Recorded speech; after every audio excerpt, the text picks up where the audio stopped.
निर्वाचक कौशिकी के साथ इस कार्यक्रम के माध्यम से श्रीमती कौशिकी अलग अलग क्षेत्र में कार्यरत व्यक्तियों के साक्षात्कार के माध्यम से उनके जीवन और उनके कार्य क्षेत्र के अनुभव सभी के साथ साझा करती है। ये एक अत्यंत अभिनव प्रयास है, क्योंकि जब हम लोग एक दूसरे के मतों को एक साथ एक जगह पे जोड़ते हैं तो निश्चित रूप से उससे कई नई, जिसको कहते हैं, राहें निकलती हैं, कोई नए सिद्धांत हम लोगों को मिलता है।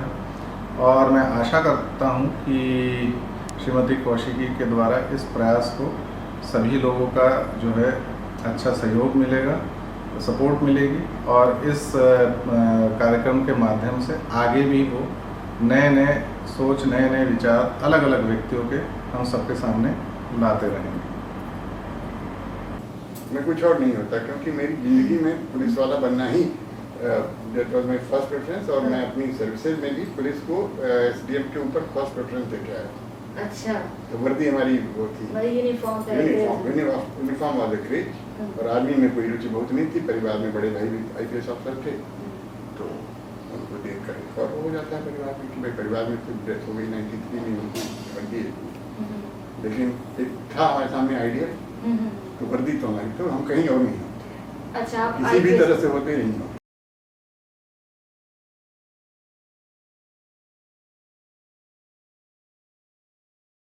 सर, एक शो का फॉर्मेट है रैपिड फायर राउंड, तो सबसे पहले तो अगर मान के चलें कि आप एक आईपीएस ऑफिसर वो में नहीं होते तो आप क्या होते? मैं कुछ और नहीं होता, क्योंकि मेरी ज़िंदगी में पुलिस वाला बनना ही that was my first preference, और मैं अपनी सर्विसेज में भी पुलिस को एसडीएम के ऊपर फर्स्ट प्रेफरेंस देके आया।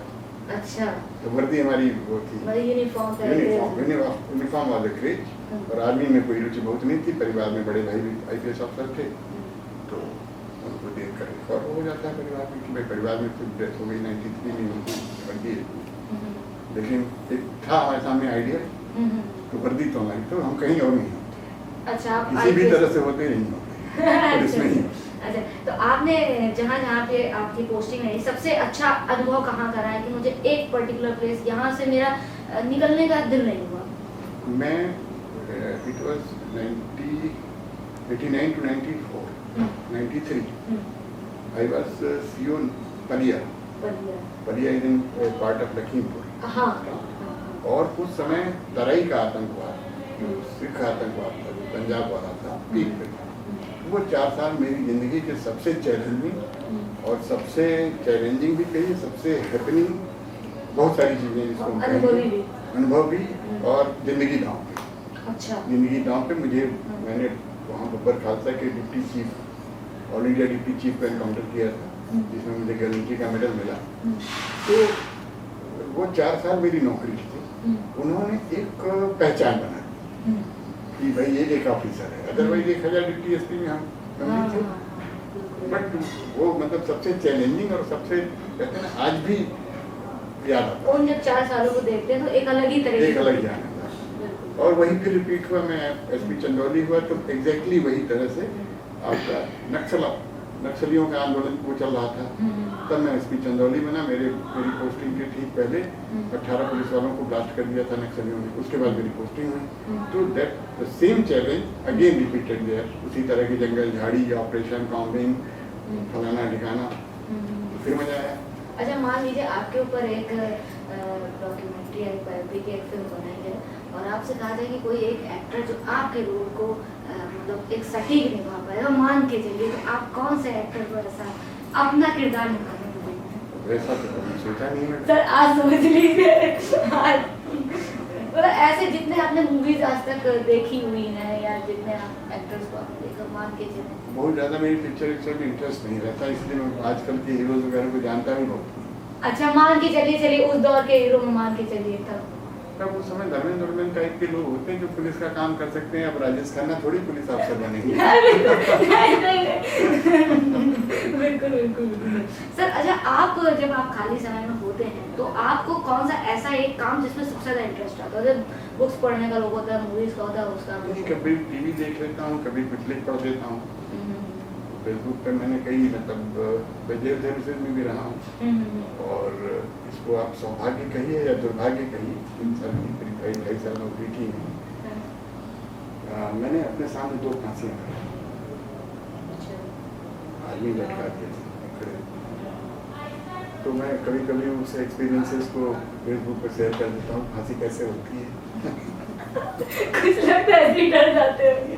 नहीं, लोगों को लगता है कि हाँ भाई ये तो ऐसी मतलब अंधेरी दुनिया की तस्वीर है जिसके बारे में कोई जानता ही नहीं कि फांसी ऐसे होती है। और उसको आपने पूरा विजुअलाइज कर मैं पूरा बता दिया कैसे ऐसे हुआ था, ये हुआ था, 3 अलग अलग स्क्रिप्ट लिखी और लोगों ने बहुत पसंद किया उसको। तो कभी कभी वैसे लिखने का भी मन कर लेता है। सुबह टहलने जाता हूँ, कुल मिला करके बस एक को पैदा हो गए हैं, बाकी टाइम उनमें बिजी हो जाता है, स्त्री के पुत्र। कुल मिला करके अच्छे से मतलब कोई बड़ी स्पेसिफिक चीज नहीं कि मैं खाली होऊंगा तो यही करूँ। जैसा टाइम होगा कभी घूमने भी चला जाते हैं, चले जाते हैं। आउटिंग करते हैं। सबसे अगर आपसे कहा जाए सबसे फेवरेट प्लेस आउटिंग के लिए? नॉर्थ ईस्टर्न एंड लद्दाख भी होता है, दोनों मतलब है बिल्कुल पैरेलल है। लद्दाख ऐसी जगह है, लद्दाख एक ऐसा टूरिस्ट प्लेस है जिसमें आप समुद्र छोड़ के प्रकृति के सारे स्वरूप देख लेते हैं।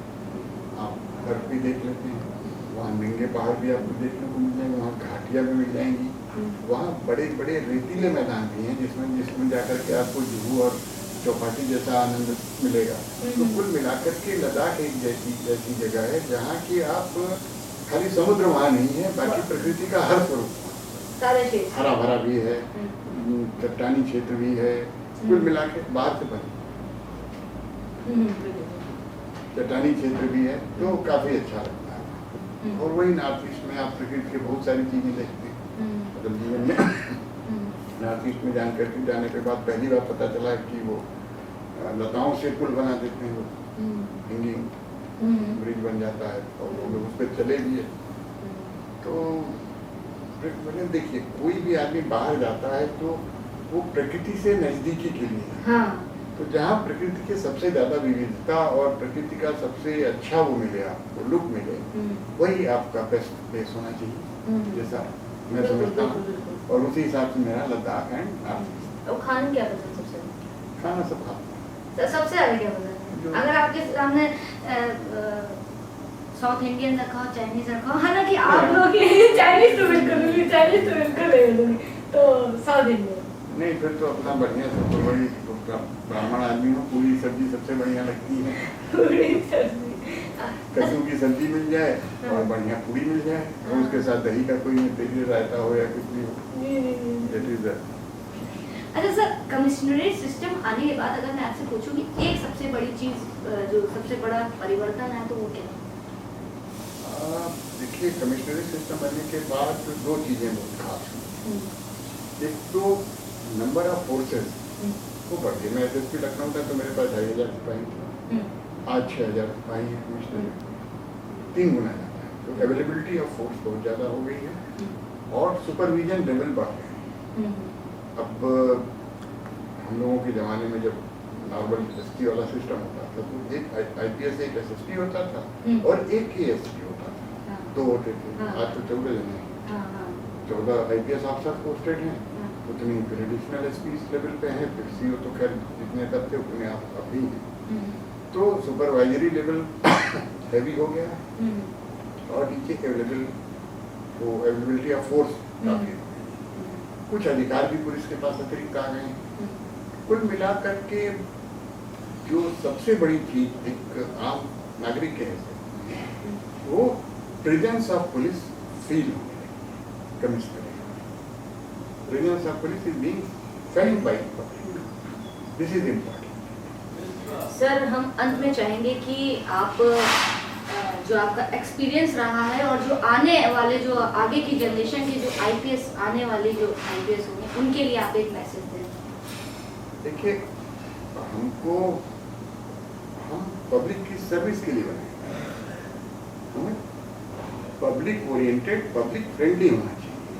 मैं हमेशा आईजी-डीआईजी लेवल पर अपने एसपीस को यही समझाता था कि आपसे जो मिलने आया है वो आपसे मिलने आया है।